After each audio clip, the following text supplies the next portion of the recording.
String নিয়ে এই এপিসোডে চলেন আমরা দেখি যে কিভাবে আমরা স্ট্রিং এর মধ্যে সার্চ এবং রিপ্লেস করতে পারি। যেমন এই যে উপরে একটা স্ট্রিং দেখতে পাচ্ছেন, quick brown Fox jumps over the lazy dog. এখানে ব্রাউনটা দুইবার আছে এবং একটা ব্রাউনের বি হচ্ছে ক্যাপিটাল আছে এবং একটা ফক্সের এফ ক্যাপিটাল আছে। ওকে, তো এখন আমরা মনে করেন রিপ্লেস করতে চাই, ঠিক আছে। So replaced string equal to বা নিউ স্ট্রিং, ঠিক আছে।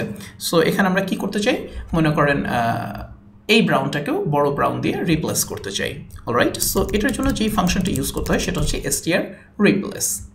সো আমরা কাকে খুঁজতে চাই, প্রথমে হচ্ছে আমরা ব্রাউনকে খুঁজতে চাই, একে রিপ্লেস করতে চাই হচ্ছে ক্যাপিটাল বি ওয়ালা ব্রাউন দিয়ে, এবং কার মধ্যে খোঁজাখুঁজি করতে চাই, এই যে স্ট্রিংয়ের মধ্যে। ওকে, সো এবার যদি আমরা একো রিপ্লেসড স্ট্রিং করি, আমরা এখানে দেখতে পাবো এই যে বড় হাতের বিটা চেঞ্জ হয়ে গেছে। সো আমাদের যদি দুইটা ছোট হাতের থাকতো, দুটাই যদি স্মল ব্রাউন থাকতো, তাহলে আমরা কি হতো, তাহলে আলটিমেটলি রেজাল্টটা একই হতো। ওকে, সো মজার ব্যাপার হচ্ছে এখানে কিন্তু অরিজিনাল স্ট্রিংটা কিন্তু একদম ইনট্যাক্ট আছে, এটা কিন্তু কোনো রকম কোনো চেঞ্জ হয়নি। সো আমরা যদি এখানে এসে করি যে স্ট্রিং, তাহলে কিন্তু আমরা অরিজিনাল স্ট্রিংটা আগের মতোই দেখতে পাবো। অলরাইট, সো যদি আপনি কেস সেন্সিটিভ সার্চ করতে চান, এটা হচ্ছে মানে তাহলে হচ্ছে এই ফাংশনটা ইউজ করতে হবে str রিপ্লেস। কারণ এখানে যদি আপনার মনে করেন ক্যাপিটাল ব্রাউন থাকতো, ঠিক আছে, ধরেন আপনি ব্রাউনকে এখানে রেড দিয়ে রিপ্লেস করতে চাচ্ছেন মনে করেন, তাহলে কুইক রেড, এখানে কিন্তু এই ব্রাউনটা রিপ্লেস হয় নাই, দেখছেন একটা, এবং অটোমেটিক্যালি শুধুমাত্র যেটা এই কেস মিলেছে ছোট হাতের বিওয়ালা ব্রাউন, সেটাই শুধুমাত্র রিপ্লেস হয়েছে, বড় বিওয়ালা ব্রাউন কিন্তু রিপ্লেস হয় নাই। তো আমরা যদি কেস ইনসেন্সিটিভভাবে সার্চ করতে চাই যে ছোট ব্রাউন বড় ব্রাউন যেরকমই হোক না কেন তুমি সবগুলোকে রেডে রিপ্লেস করো, তাহলে কি হবে, এই যে এভাবে, তখন কিন্তু str রিপ্লেস এই ফাংশনটা ইউজ করা লাগবে। ওকে, এখন মজার ব্যাপার হচ্ছে আমরা যদি জানতে চাই যে আসলে কয়টা ব্রাউন রিপ্লেস হলো, কয়টা ওয়ার্ড রিপ্লেস হয়েছে, ঠিক আছে, তাহলে আমরা ইচ্ছা করলে এখানে একটা ভ্যারিয়েবল পাস করতে পারি। ধরেন আমরা মনে করেন ভ্যারিয়েবলটার নাম দিলাম কাউন্ট। সো আমরা একো মনে করেন আমরা আবার php eol দিই, এবং এখানে আমরা লিখি যে একো টোটাল রিপ্লেস কাউন্ট। এই কাউন্টের মধ্যে এসে এই যে 4 নাম্বার প্যারামিটার এর ভিতরে এসে আলটিমেটলি ওই নাম্বারটা জমা হবে। যেমন আমরা এখানে দেখবো টোটাল কয়টা রিপ্লেস হয়েছে, টোটাল 2টা রিপ্লেস হয়েছে, এই যে এই ব্রাউন আর এই ব্রাউন, এটা রিপ্লেস হয়েছে রেড দিয়ে। কিন্তু আমরা যদি এখানে শুধু রিপ্লেস ইউজ করতাম তাহলে আমাদের টোটাল রিপ্লেসমেন্ট হতো 1। ওকে, ব্যাস। মজার ব্যাপার হচ্ছে যে আমরা str রিপ্লেসের মধ্যে একসাথে অনেকগুলো ওয়ার্ড চেঞ্জ করে নিতে পারি।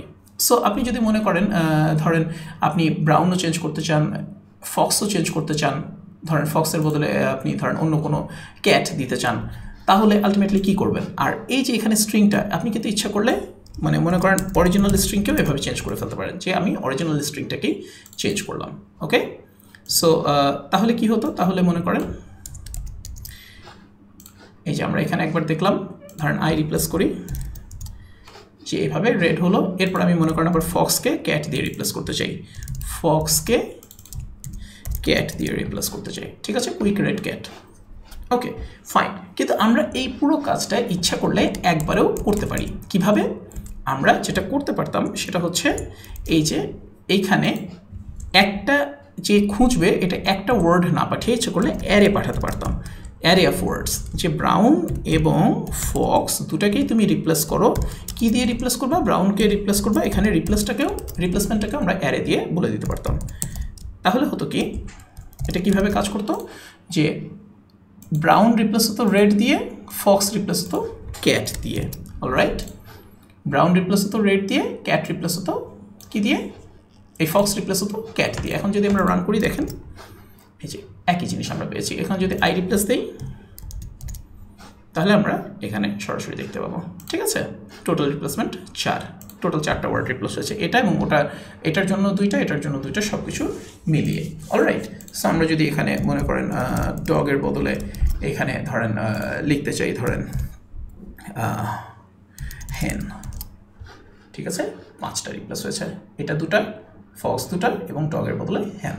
এটা হচ্ছে সবচেয়ে ইন্টারেস্টিং জিনিস যে আমরা str i replace এর মধ্যে ইচ্ছা করলেই অ্যারে পাঠাতে পারি। এখন যদি আমরা মনে করেন এখানে সবগুলোকে একটা ওয়ার্ড দিয়ে রিপ্লেস করতে চাই, থার্ড ওয়ার্ড এইভাবে যদি রিপ্লেস, তাহলে কি হতো, তাহলে ব্রাউনও রিপ্লেস হতো ওয়ার্ড দিয়ে, ফক্সও রিপ্লেস হতো ওয়ার্ড দিয়ে, ডগও রিপ্লেস হতো ওয়ার্ড দিয়ে। ওকে, অলরাইট। সো এই হচ্ছে ইন্টারেস্টিং ইউজ আর কি।